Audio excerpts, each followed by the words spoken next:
You are listening to episode 336 of the Peaceful Mind Podcast. Welcome to the Peaceful Mind Podcast, a place where you can move out of overwhelm and into a calm, confident motherhood with God at the center. I'm Danielle, certified life coach, Catholic mom, and creator of the Cyclone Mom Method. I help you create emotional steadiness and peace of mind from the inside out, so you can experience more balance and more joy in your busy mom life. In the name of the Father, and of the Son, and of the Holy Spirit, let's get started.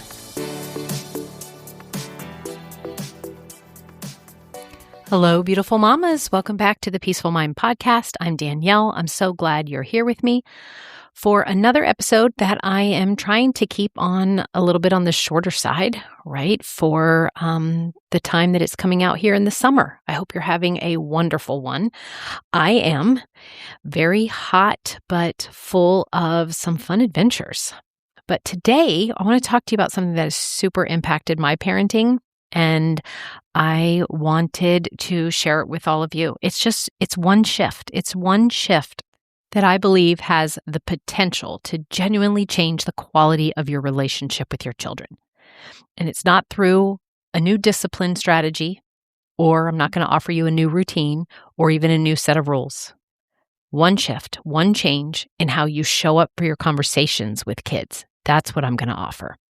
And I will tell you right now, the shift is simple to understand, and it does take real intention to practice. But the moms, myself, and other moms I've coached who start doing this consistently tell me it changes everything. What will happen is your kids will open up more. Conflicts will kind of de-escalate a little faster than normal. And overall, I think it'll feel calmer in your parenting. Overall, your parenting will feel more calm. And the connection that you will have with your children deepens in ways that I don't think you would expect. And this goes for moms with children of any age. That means young, middle, teenage, adult, and even older. So let's get into it. Okay, this is what I want you to think about first. When something happens with your child, when they come to you upset, or let's say you learn of a mistake they made, or they do something that worries you, or maybe they share something that actually surprises you. What is your first instinct? For most of us, and I'm including myself here, the first instinct is to say something, to explain, to advise, to correct, to guide, to offer the perspective we have built over the years of living and learning and loving our child. And that is not wrong at all. But again, just today, wanting you to maybe look at your response in a different way, right? Like sometimes we will tell them that they should have done something differently, or we tell them how we think they should handle it next time. We tell them what we think about the situation, right? Like here's our wisdom, our opinions. And then we explain to them what we believe the right answer is next. We perhaps reassure, we lecture maybe sometimes, but ultimately I know we're believing we share our wisdom, which again, none of this is wrong or bad or not good parenting at all. It really is just fine. I'm offering you, though, a shift that would just transform your parenting to another, what I think is a more effective, satisfying level. Because I know that what I kind of talked about, the way that we normally respond, that it all comes from love. I do. I want to be absolutely clear about that. When we jump to telling our children, it's because we care. We want to protect them. We want to help them avoid pain. We want to give them the benefit of everything we know. However, here is what I've come to understand. again, especially after raising my own children and then applying this shift to my parenting.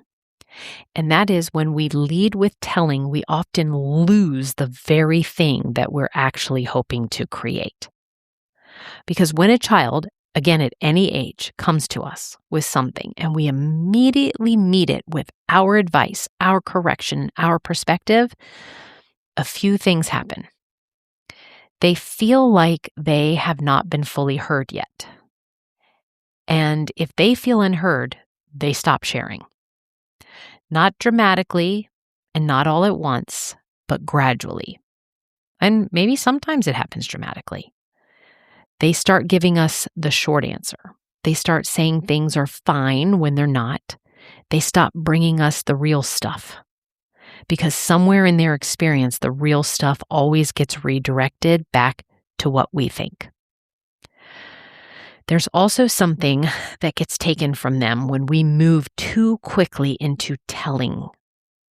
And that is the experience of thinking it through themselves, of working through their own thoughts, arriving at their own clarity, and building confidence in their own ability to navigate their life. So when we tell them the answer, when they come to us before they've even had a chance to find it themselves, we kind of accidentally train them to depend on us for the answer instead of developing trust in themselves. And I know some of you moms might be like, yep, that's what I want. I want to train them to be able to come with me. And if so, that's okay.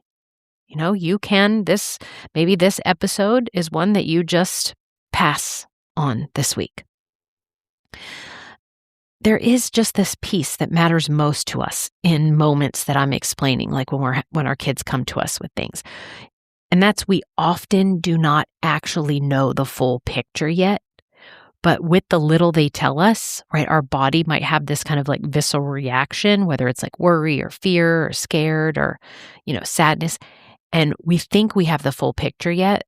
And then we start to assume that we understand everything that's happened within them or, what they brought us to tell us about. And we know what they were thinking, or at least we think that they do. And we definitely assume that we know what they need. And again, sometimes the answers that we think they would need, are what they end up needing. But most of the time, we work in our parenting with incomplete information.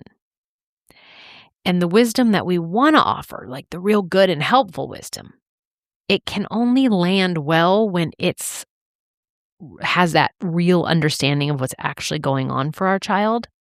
And so here is the shift. Just one shift. Before you tell them anything, ask. I want you to lead with curiosity instead of conclusions in your parenting. Lead with questions instead of answers. I want you to shift from being the parent who talks to being the parent who asks. And the reason why I want this for you is because I truly believe, and again, it's up for you on the other end listening to this, whether it's something that you want to take on, if you want to believe could be helpful, if you want to step into an experiment about it, that's because I do believe it will lead to more peace of mind for you as a parent, more peace overall in your parenting. And so what I'm asking you to do, it isn't a passive approach. It actually takes more discipline, and your brain won't like it at first, right? Because it wants to just be the fixer, right? It wants you to save them. And it will take discipline to not say anything, to not tell them or show them or go immediately into your own opinion or what you think is best, right? Because telling will feel like action. And for most of us, definitely before I came to coaching, we feel like the way we need to first go and where we need to jump to change and get different results is our actions. And ultimately, we need our actions for that change. However, is really those thoughts and feelings behind those actions. And we can gather an arsenal of different, more life supporting thoughts and feelings if we shift to that becoming more of a question asker with our children. So again, that telling them or solving it for them or immediately going right into showing them what they should do or change, it feels like we're doing something. It feels like we're fixing what they brought us or came to us about. It feels like that we're helping.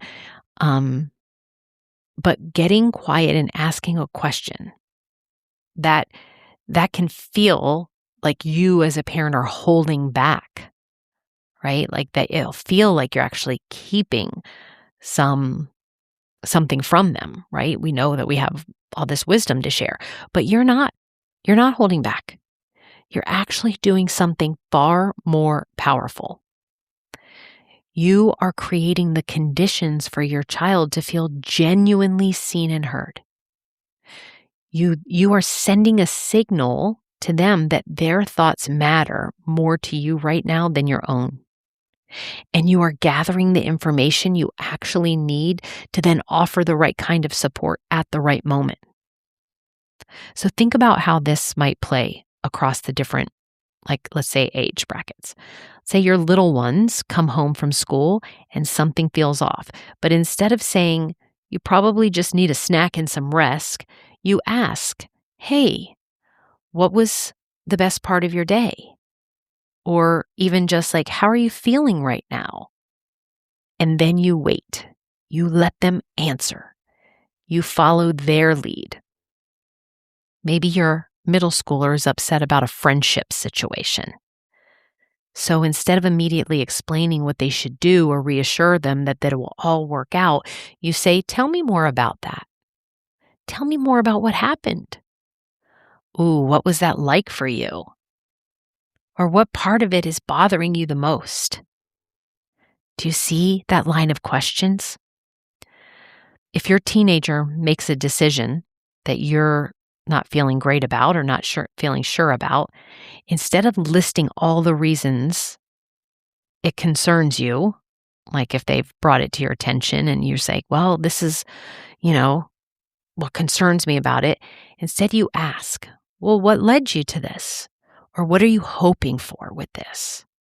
Have you ever thought about what you might want to do if things go differently? Again, line of questioning. And then you will actually want to listen to the answers they give. And then that might even prompt you to go into another question regarding what they say. Can you take that as actually the best help and advice you can give our kids? Is like even just like a little quiz to yourself. Like, how far can I go with just asking them questions? It's quite an experiment if you're open and willing to take it on. Maybe your adult child shares something with you and that worries you a lot, or let's just say totally disagrees with you. I know I had a couple of moments like that in my group coaching program this week where there was some things adult children were doing that my client totally disagreed with. But instead of sharing your opinion right away, you ask, how are you feeling about it? What does this mean for you? And again, can you imagine your child on the other end who is like then not being, told of all the reasons why you disagree with it, but imagine how they feel when you're asking those questions that really help them see like you're genuinely curious and want to hear what they have to say. All of these questions, I hope you've kind of noticed, they have it like something in common. They invite your child to go inward. It's exactly what I do with my clients. I ask a lot of questions, right? When I meet in the coaching capacity, I meet, we call it holding space and not having an agenda. And this is a little bit of what I'm asking you to try in your parenting. when it's literally about not me telling like my advice, oh, this is what you should do, but it's literally asking and finding them to go within to their own wisdom to pull out and to use and watch those shifts happen through this line of questioning. This when it goes inward, they communicate, these questions communicate that you're more interested in understanding them than in delivering your message. And they give you something incredibly valuable, which is the actual information you need to have before you speak. Now, I do want to talk about the parenting side of this, right? Because the shift does not serve, well, it does serve your children, but I want you to see how it serves you, right? One of the biggest sources of our parenting stress is the feeling that we have to answer, that we have to have the answers all the time, that we have to know the exact right thing to say, the right way to handle it, the right response in every situation. I know sometimes it feels like, right, like I'm walking on eggshells. That pressure is a little bit exhausting, yeah. And when we jump into telling too quickly, we are often speaking before we're ready, like from a place of reactivity rather than this place of calm. But when you lead with questions, something kind of settles inside of us. Well, one of the things too that I love, we buy ourselves time, right? It grounds us a little bit. When we hear something or they've asked us something, when we return it with a question, it gives us a moment to think, right? You move from sometimes that reactive triggered place when you hear something, instead of a more like when you pause and ask a question, you move into a more thoughtful, steady place. And then you end up saying less, but it means a whole bunch more. The words you eventually do offer to our children land differently because we kind of like earned that openness from them, right? We earned that a little bit of right of what we want to say with them because first we listened. So there is a question I love, and I have used it for years.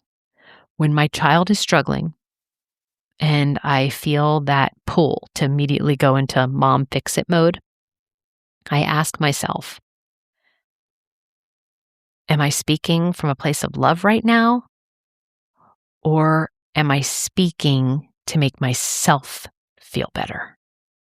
Right? Because that is why we go into sharing our wisdom or telling them what they should do. It's really because our body is vibrating and maybe in something negative that they've told us. We want to hurry up and stop that feeling, or at least our brain is telling us that. In general, asking questions gives you the space to answer like that question of, am I coming from love, or am I, kind of speaking to them to make myself feel better? Asking questions allow us to come from more of an honest place before we begin to respond to our children. So I'm just going to offer you a couple questions that you might want to just try out, right? A handful of questions here. Try using them right away across any age at any time that you've heard this episode, and start to put it into practice and see if this simple shift of being a parent that asks our children more questions than we do finding ourselves telling them, or just trying to, again, fix it, solve it, show them our wisdom. So here's a few of my favorites. This one isn't really a question. Well, I can word into a question, but I say this a lot. Tell me more about that. But you could say, could you tell me more about that? And that's the form of a question. But usually I just say, can you tell me more about that? Okay, I have that as my top. Then what felt hardest about it? What do you think you want to do? Oh, that's a good one. What do you need from me right now? And depending on the age, you might say, do you need my advice or do you just want someone to listen? So good. That one is just gold. How are you feeling about it? Whatever they're talking about with you. What are you most worried about? What would feel most helpful to you right now? Okay, I'm going to stop with those because I'm going to repeat them here again, but because I think just to keep it simple for you, just to see where you can see the powerful of asking questions. So I want you to see the results of it. So they were, tell me more about that. What felt hardest about it? What do you think you want to do? What do you need from me right now? Do you want my advice or just someone to listen? How are you feeling about it? What are you most worried about? What would feel most helpful? These are simple. This isn't like a complex coaching tool. And what they are is they are open doors. And what happens when you open a door is that your child gets to decide what to bring through it. That's the gift.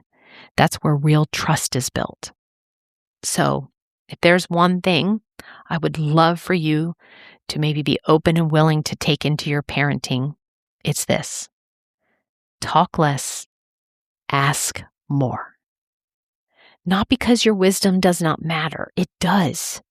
But your child needs to feel known before they can receive our wisdom. They need to feel heard. They need to feel seen. And the more you ask, the more they will share. And the more they share, the better equipped you will be to offer exactly the kind of support that actually helps. This is peaceful parenting. It's intentional, it's connecting, it's curious parenting. All right, everyone. Thank you so much for being here. If this episode was useful to you, please either reach out to me personally through email at danielle@danielleteenel.com, or you can subscribe and leave a review to the podcast. And please share it with another mama you think might need a little injection of peace into her life. And I'd be so grateful. You'd be helping me in my mission to be a channel of peace for Christ.